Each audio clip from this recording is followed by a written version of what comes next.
नमस्कार। मैं डॉक्टर अंजू अग्रवाल आपके समक्ष पुनः प्रस्तुत हूँ। हम सच्चिदानंद वात्स्यायन अज्ञे की पाठ्यक्रम में सम्मिलित कविताओं की व्याख्याएं कर रहे थे। कवि अज्ञे प्रयोगशील नूतन काव्यधारा के प्रवर्तक होने के कारण जहाँ नूतन विषयों की ओर आगामी कवियों को अग्रसर करने वाले हैं, वहाँ शिल्प के नूतन उपकरणों की ओर भी कवियों का ध्यान केंद्रित करने वाले हैं। तो कवि जो हैं उन्होंने नया हमको वर्ण विषय और नया शिल्प दिया है, और यहाँ पर भी शाप के प्रति कविता जो है संकलित है हमारे पाठ्यक्रम में।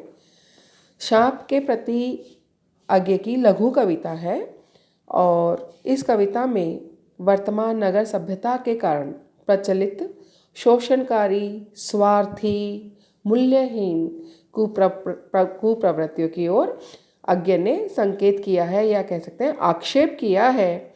और यहाँ पर शाप को वो आधुनिक स्वार्थी, नीच या अधम व्यक्ति का प्रतीक मानते हुए बात करते हैं, या कह सकते हैं कि शाप को वो आधुनिक नगरीय व्यक्ति को शाप से भी अधिक जहरीला बताते हैं।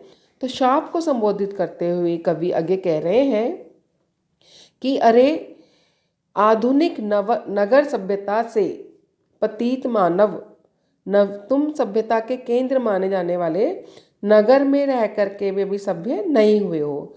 कि जो नगर में रहने वाले लोग हैं, व्यक्ति हैं, वो अपने आप को बहुत सभ्य मानते हैं कि हम नगर में बस गए हैं, नगर में रह रहे हैं, तो हम बहुत सभ्य हैं।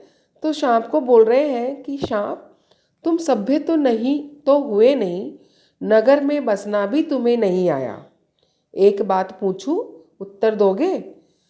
तब कैसे सीखा डसना, विष कहाँ पाया।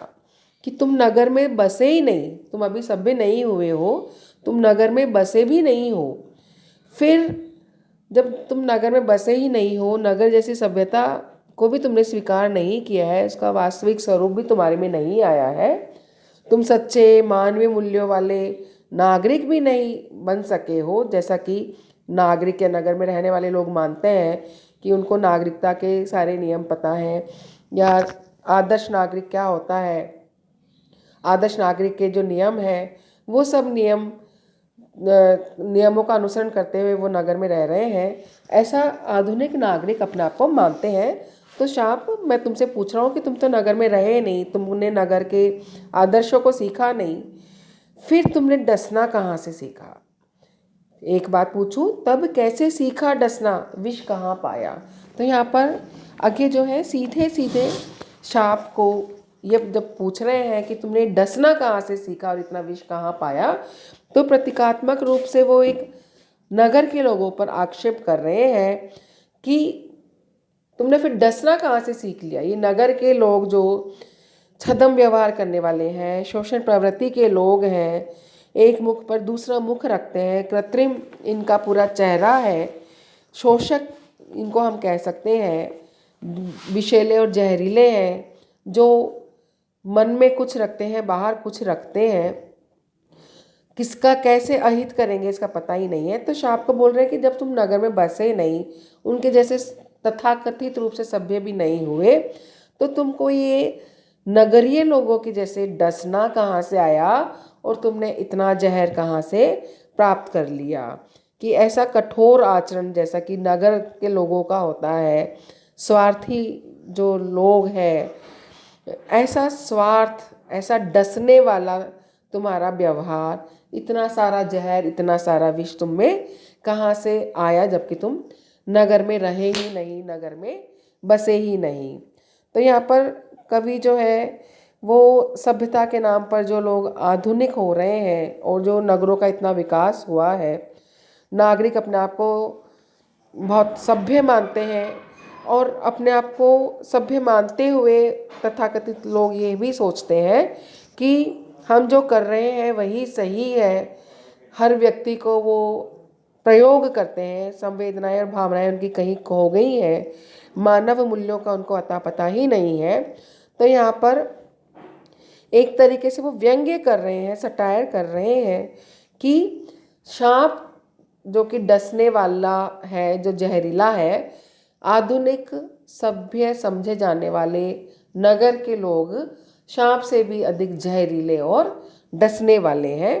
तो यहाँ पर सांप को, जिसको कि हम निर्ममता और क्रूरता का प्रतीक मानते हैं, वह सांप भी नगर में बसे हुए लोगों से ही ये सीख रहा है। अर्थात नगर में बसे हुए नागरिक सांप से भी अधिक जहरीले हैं, सांप से भी अधिक डसने वाले हैं। यहाँ तक कि सांप भी ऐसे ही लोगों से जहर और डसना प्राप्त करता है।